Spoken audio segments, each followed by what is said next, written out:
I'm Ryne Huggins, and this is Waldrop Stone Falls, protecting a resource dear to the Clemson community. What would you do if there were no longer any opportunities for outdoor recreation? If you no longer had an outlet to escape from the real world and go out to beautiful scenic places and experience emotional restoration?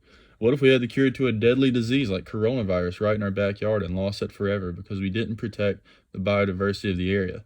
These are both harsh realities that are intertwined and that we face every day if we fail to support the protection of our natural areas. At the heart of our country, public protected areas such as the iconic national parks that we identify through as a nation have always been a staple of our landscape. Without these places, not only would a large part of our country's identity be altered, but the mental health and well-being of our citizens would also be compromised and put at risk. These places offer such restorative experiences through recreation opportunities, as well as protection of important natural resources. And for the next 10 minutes or so, I'm going to tell you about why your local communities need these resources nearby for a variety of reasons and opportunities. I'll discuss an overview of the area since we can't physically walk the trail because of the virus and all, and then I'll discuss the importance of the natural resources, the importance of allowing for recreation opportunities, how these can both coexist, and the importance of all these aspects to conserve the resource. By the end of this presentation, hopefully you'll see the importance of having these resources in your communities and the harsh realities we face if we fail to conserve these important places. So, first of all, this is the prime directive of the experimental forest to be a well-managed, self-sustaining, ecologically healthy living laboratory, classroom, and recreational resource for the benefit of the university, commerce, and citizenry of South Carolina. Vouchsafe with a mandate to protect and promote in perpetuity the forest as an irreplaceable educational, environmental, scientific, and social asset. So this is coming straight from the experimental forest, and this is their prime directive, and this really encompasses the whole theme of this presentation, which I'm going to get into. So first of all, an overview of the area. Waldrop Stone Falls, it's right in the heart of the Clemson Central community. It's right by Daniel High School. It's got about a mile and a half of pretty scenic hiking trails, about a 50-foot waterfall that's really popular, very scenic place. It's got a ton of biodiversity. There's a ton of recreation opportunities. There is some logging in the area, which I'll get into, but this helps with funding of the forest. So as you can see, it's a gorgeous resource, and it's pretty unique in that it's literally in the backyard of the community. So let's get into how we can keep this resource here for future generations. And that's what I'm going to start with, is recreation. This is how you get the support of this area. It's a social asset as stated in the mandate of the experimental forest. And recreation and sustainable use is critical to the well-being of communities and support of the forest. So as I stated, some of the opportunities, there's a 50-foot scenic waterfall, mile-and-a-half hiking loop, horseback riding, biking, wildlife viewing, geotagging, fishing, picnicking are all pretty popular recreational activities that take place here.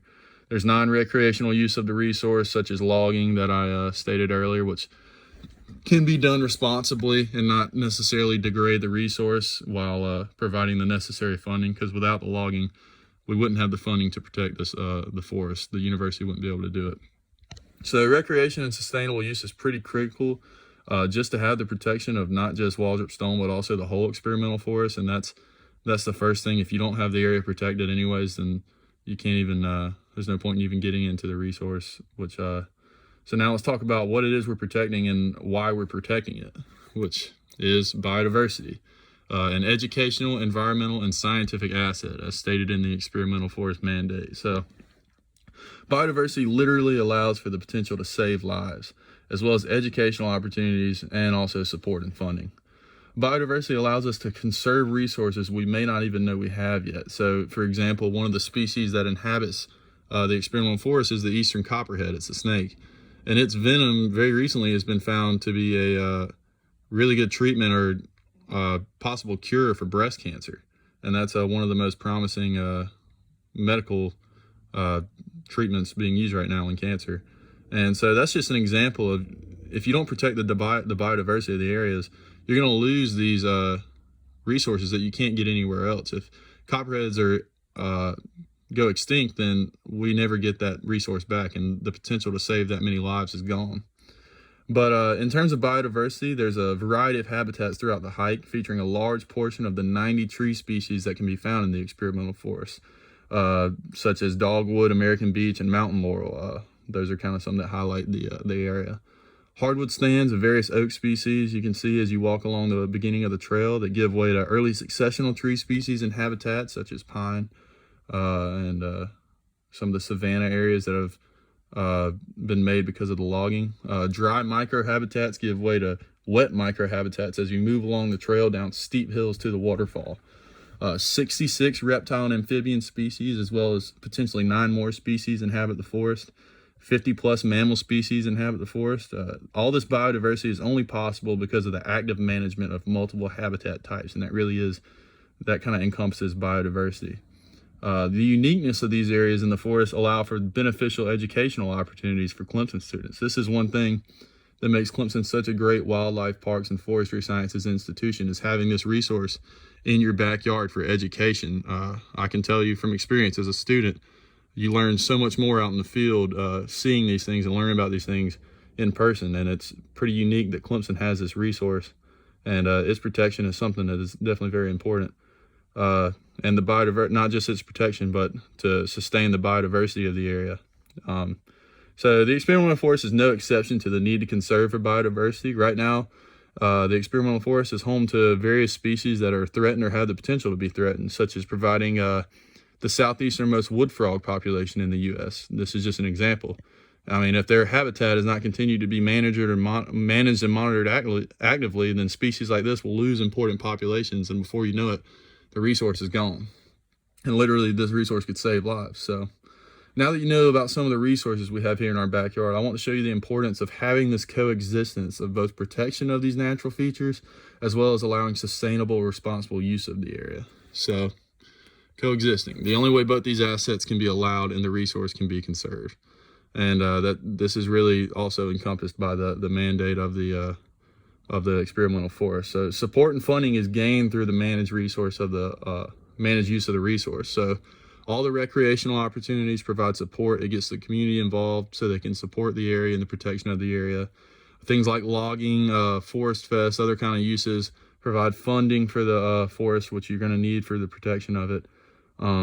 So you need the support of the community, which you only get through allowing people to use the resource. You need to encourage the community to use the resource, but educate them, encourage them to use it responsibly.